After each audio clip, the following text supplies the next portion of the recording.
खबर के साथ करेंगे सोनप्रयाग से खबर, जहां लैंडस्लाइड की खौफनाक तस्वीर सामने आई है। हाईवे बहने की जगह फिर से देखिए भारी भूस्खलन देखने को मिला है और यहां पर देखिए लैंडस्लाइड की वजह से कुछ देर तक यहां पर रेस्क्यू कार्य जो है वो रोका गया। मौके पर तीर्थयात्रियों का रेस्क्यू जारी है। तो देखिए किस तरीके से यहां पर कुछ देर के लिए लैंडस्लाइड के बाद रेस्क्यू को रोक दिया गया। लैंडस्लाइड की खौफनाक तस्वीरें सामने आई है और यहां पर देखिए किस तरीके से यहां पर ये भयावह जो मंजर है वो देखने को मिला है। पहाड़ी दरक रही है और इसके साथ ही जिस तरीके से यहां पर तस्वीर देखने को मिली है, देवभूमि में मूसलाधार बारिश का प्रकोप देखने को मिल रहा है और लैंडस्लाइड की वजह से जो रेस्क्यू कार्य है कुछ देरी के लिए रोक दिया गया।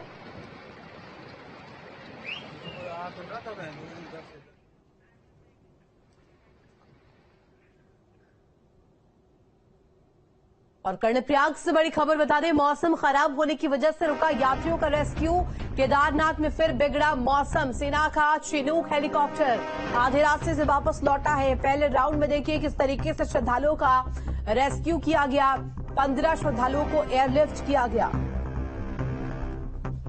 तो बड़ी खबर आपको बता रहे, मौसम खराब होने की वजह से यात्रियों का रेस्क्यू रुका है और इस तरीके से मंजर जो बना हुआ है देवभूमि का, कहीं ना कहीं यहां पर भयावह तस्वीरें देखने को मिल रही है। सेना का चिनूक हेलीकॉप्टर आधे रास्ते से ही वापस लौट आया। 15 ही श्रद्धालुओं को एयरलिफ्ट किया गया है पहले राउंड में। जितेंद्र हमारे साथ लाइव जुड़ गए हैं। जितेंद्र, देखिए जिस तरीके से कर्णप्रयाग से बड़ी जानकारी मिल रही है, मौसम खराब है, रेस्क्यू रोक दिया गया है, अपडेट के साथ बताइएगा विस्तार से। 7 बजे से रेस्क्यू ऑपरेशन जो है वो शुरू हो चुका था और यहाँ पर MI-17 हेलीकॉप्टर के द्वारा सिर्फ 15 लोगों को अभी तक रेस्क्यू किया गया है और दूसरे राउंड में चिनूक हेलीकॉप्टर के द्वारा यहाँ से उड़ान भर दी गई थी। लेकिन केदारनाथ धाम में वेदर ठीक न होने के चलते जो रेस्क्यू ऑपरेशन है वो फिलहाल स्थगित कर दिया गया है और जो वायुसेना के पायलट है वो अभी वेदर के सही होने का इंतजार कर रहे हैं। अब बताया जा रहा है कि जब केदारनाथ धाम में वेदर ठीक हो जाएगा तो उसके बाद से फिर से रेस्क्यू ऑपरेशन शुरू कर दिया जाएगा। जितेंद्र, इसके अलावा देखिए जिस तरीके से कहा जा रहा है कि पहले राउंड में 15 जो श्रद्धालु हैं उनका रेस्क्यू हुआ, अब क्या कुछ आगे प्लानिंग है प्रशासन के द्वारा, क्या कुछ किया जाएगा? जो आपदा की टीम वहां पर मौजूद है उनकी तरफ से क्या कुछ प्रतिक्रिया सामने आई है? कितने समय और लगेगा जब ये रेस्क्यू दोबारा से शुरू होगा? जी देखिए, रेस्क्यू ऑपरेशन शुरू होने के लिए अभी वेदर का साफ होने का इंतजार किया जा रहा है। तो वायुसेना के पायलटों पर जो मेरी बातचीत हो पाई है उनका कहना है कि लगभग 1 से 1.5 घंटे का वक्त जो है मौसम को खुलने में लग सकता है। जैसे मौसम खुल जाएगा उसके बाद से रेस्क्यू ऑपरेशन फिर से शुरू कर दिया जाएगा। जी बिल्कुल, खराब मौसम की वजह से देखिए यहाँ पर ये रेस्क्यू ऑपरेशन रोका गया है। हालात किस कदर नजर आ रहे जितेंद्र, ये भी बताइएगा हमारे दर्शकों को। जी देखिए, हालांकि चमोली जिले में मौसम इस समय साफ है, हल्के आसमान में बादल छाए हुए हैं, लेकिन केदारनाथ धाम में जो स्थिति है वो ठीक नहीं बताई जा रही है। बारिश लगी हुई है, मौसम बदला हुआ है, बादल छाए हुए हैं, जिस वजह से सेना का जो MI-17 हेलीकॉप्टर है, जो चिनूक हेलीकॉप्टर है, वो वहां पर लैंड नहीं कर पाया। जितेंद्र, नजर रखिएगा। फिलहाल बहुत शुक्रिया आपका तमाम जानकारी साझा करने के लिए। तो देखिए प्रदेश में एक बार फिर से भारी बारिश की चेतावनी जारी की गई है। ज्यादातर जिलों को लेकर के दरअसल ये चेतावनी रहने वाली है। भारी बारिश की संभावना है। उत्तरकाशी जिले में बारिश का ऑरेंज अलर्ट रहने वाला है। इसके अलावा देहरादून, चमोली, रुद्रप्रयाग, बागेश्वर के लिए येलो अलर्ट। नैनीताल जिले के कुछ इलाकों में तेज बारिश का भी अलर्ट जारी किया गया है। तो देखिए लगातार मौसम की मार यहाँ पर लोग झेल रहे हैं और खराब मौसम यहाँ पर देखिए लोगों के लिए दुखों का अंबार लेकर आया है। प्रदेश में फिर से भारी बारिश की चेतावनी जारी की गई है। एडवाइजरी यहाँ पर मौसम विभाग द्वारा दी गई है। ज्यादातर जिलों को लेकर के ये संभावना जताई गई है कि यहाँ पर भारी बारिश हो सकती है, जिसमें से उत्तरकाशी जिला जहां पर ऑरेंज अलर्ट जारी किया गया। इसके अलावा तमाम जिले देहरादून, चमोली, रुद्रप्रयाग, बागेश्वर जहां येलो अलर्ट जारी किया गया है और स्थिति लगातार जिस कदर बनी हुई है उसे लेकर के मौसम विभाग की तरफ से लगातार एडवाइजरी जारी की जा रही है। इस बीच एक और बड़ी खबर बता दें, प्रदेश में भारी बारिश ने तबाही मचाई हुई है। भारी बारिश से अब तक 11 लोगों की मौतें हो चुकी है। केदारनाथ में बादल फटने से कई श्रद्धालु जो है वो फंसे हुए बताए जा रहे हैं। रुद्रप्रयाग की बात करें, 375 यात्रियों का हेलीकॉप्टर से रेस्क्यू किया गया है। तो देखिए केदारनाथ को लेकर के भी जानकारी यहाँ पर और जिस तरीके से बादल बीते दिनों केदारनाथ धाम यानी कि रुद्रप्रयाग में फटा था, उसके बाद जो तस्वीर सामने आई वो भयावह मंजर लोगों के दिलों में अभी भी। और केदारनाथ में बादल फटने के बाद जो श्रद्धालु फंसे हैं उन्हें लगातार रेस्क्यू किया जा रहा है। धामी सरकार ने केंद्र से भी मदद मांगी है। सीएम धामी ने प्रभावित इलाकों का दौरा किया। इसके अलावा तस्वीरें हम आपको दिखा रहे हैं, रेस्क्यू ऑपरेशन लगातार जारी है। दिन में रुका है बरसात, तो उससे काफी डैमेजेस हुए हैं। हमारे रास्ते बहे हैं, कुछ पुल टूटे हैं। जनपद रुद्रप्रयाग में एक वैली ब्रिज और एक लकड़ी का पुल टूटा है और रास्ता हमारा करीब 20-25 मीटर वॉश आउट हुआ है। तो जो लोग फंसे हुए थे उनको निकालने के लिए कार्रवाई की जा रही है। एक व्यक्ति की मृत्यु भी हुई है।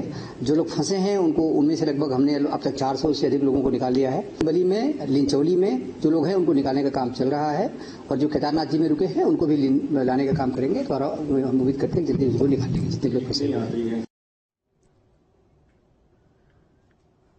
और देहरादून से खबर, जहां सहस्त्रधारा घूमने आए 3 युवक नदी में बहे, 2 युवकों के शव बरामद किए गए हैं। दिल्ली से सहस्त्रधारा घूमने आए थे तीनों युवक। नदी तट पर मौजूद लोगों ने एक युवक को बचाया है। तो बड़ी खबर आपको बताएं, 2 युवकों के शव बरामद किए गए हैं। और यहां पर देखिए, दिल्ली से सहस्त्रधारा घूमने ये तीनों ही युवक आए थे। और जानकारी के लिए संवाददाता अजीत राठी हमारे साथ लाइव जुड़ गए हैं। अजीत, देखिए, जिस तरीके से अगर पहाड़ का जिक्र करें तो पहाड़ पर जिस तरीके से बारिश का, बादलों का यहां पर स्ट्राइक लगातार जारी है, जिस तरीके से तस्वीर सामने आ रही है वो लोगों को डरा रही है। फिलहाल के हालातों को लेकर के क्या कुछ तस्वीरें बताइएगा हमारे दर्शकों को। जी बिल्कुल, देखिए, बादलों ने अभी भी आसमान में डेरा जमाया हुआ है और जो चिनूक हेलीकॉप्टर, जो चिनूक और M17 जो केंद्र सरकार से, डिफेंस मिनिस्ट्री से यहां पर रेस्क्यू के लिए आए थे, यात्रियों को निकालने के लिए आए थे, वो भी एक उड़ान भरी और 15 लोगों को केदारनाथ से रेस्क्यू करके गोचर में उतारा। लेकिन जब वो दोबारा जाने लगा तो मौसम वहां पर खराब हो गया, पूरी घाटी में बादल लगे, उसको वापस लौटना पड़ा। तो इस तरह की मुश्किलें वहां पर आ रही है। थोड़ी थोड़ी बारिश कहीं ना कहीं हो रही है और उत्तरकाशी जिला चूंकि पहले से ही इसकी प्राकृतिक आपदा की जद में है। गंगोत्री यमुनोत्री का जो एक मंजर पिछले सप्ताह सबके सामने था, वो अभी भी लोगों के दिमाग में और दिलों में कायम है, वो डरावना मंजर।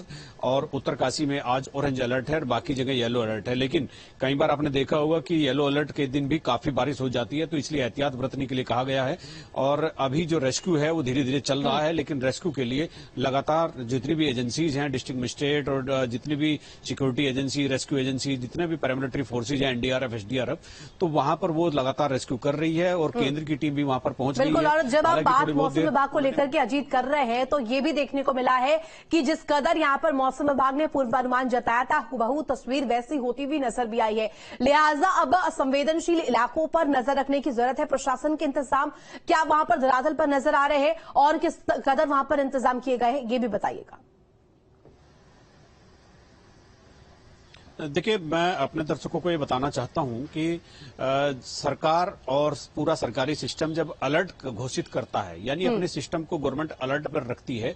अलर्ट पर रखने का मतलब ये होता है नदी नालों के किनारे जो लोग रह रहे हैं उनको दूर किया जाए। उसके लिए प्रचार के माध्यम होते हैं, टीवी चैनल, अखबार, तमाम चीजों में सूचनाएं दी जाती है। जो लोग वहां के पटवारी होते हैं, लेखपाल होते हैं, फूड सिविल सप्लाईज के जो कर्मचारी होते हैं, जो दूसरे जो कर्मचारी होते हैं, उन सबको वो हटने के लिए कहते हैं। लेकिन कल हमने एक सोंग नदी में एक दृश्य देखा तो वहां इतनी बाढ़ जैसे हालात थे, लेकिन फिर भी वहां नहाने के लिए लोग गए हुए थे। क्योंकि गवर्नमेंट के पास इतना मानव संसाधन और इतना संसाधन नहीं है कि जितनी भी नदियां हैं उनके किनारे जितने भी आबादी क्षेत्र वहां पर पुलिस को, SDRF को, मिलिट्री को खड़ा किया जा सके। तो लोगों को यहां पर खुद भी समझने की जरूरत है, लोगों को यहां खुद अलर्ट होने की जरूरत है, क्योंकि जीवन उन्हीं का है। सरकार ने आपको एक अवसर दिया है, सरकार ने आपको सूचित किया है। और ऐसा नहीं है सूचना के माध्यम किसी के पास नहीं है, हर व्यक्ति के पास इस समय जो मोबाइल यानी कि प्रदेश में अलर्ट है और इसको लेकर के नजर लगातार मुख्यमंत्री की सरकार की बनी हुई है, प्रशासन की बनी हुई है। बहुत शुक्रिया आपका तमाम जानकारी साझा करने के लिए। और बढ़ेंगे आगे। इस बीच बड़ी खबर हरिद्वार से, जहां गंगा के उफान में फंसे श्रद्धालु, धनुष पुल के पास फंसे लोगों का रेस्क्यू। गंगा में अचानक से जलस्तर बढ़ने से जो श्रद्धालु है वो फंसे हैं। जल पुलिस ने मौके पर रेस्क्यू कर बाहर निकाला है। तो गंगा के उफान पर आने की वजह से देखिए यहां पर किस कदर परेशानियां हो रही है। धनुष पुल की बात करें तो यहां पर देखिए किस कदर मंजर है और जो लोग हैं यहाँ पर फंसे हुए उनका रेस्क्यू भी किया जा रहा है। गंगा में अचानक जलस्तर बढ़ने से जो श्रद्धालु हैं वो फंसे हुए नजर आए। लोगों का रेस्क्यू किया गया। देखिए, जल पुलिस ने मौके पर रेस्क्यू करके उन्हें बाहर निकाला है। हरिद्वार की धर्मनगरी की तस्वीरें हैं जहां देखिए गंगा का जो उफान है वो लगातार बढ़ रहा है और इसके साथ साथ जलस्तर में वृद्धि। और महावीर नेगी हमारे साथ हरिद्वार से कनेक्ट है। महावीर, देखिए जिस तरीके से लगातार बारिश का दौर जारी है देवभूमि में, और बात अगर हरिद्वार की करें, गंगा की करें, तो गंगा भी उफान पर है। इस बीच जो ये जानकारी मिली कि यहाँ पर श्रद्धालु फंसे हुए नजर आए जिनको बाहर निकाला गया है, अपडेट इस पूरे मामले को लेकर के दीजिएगा।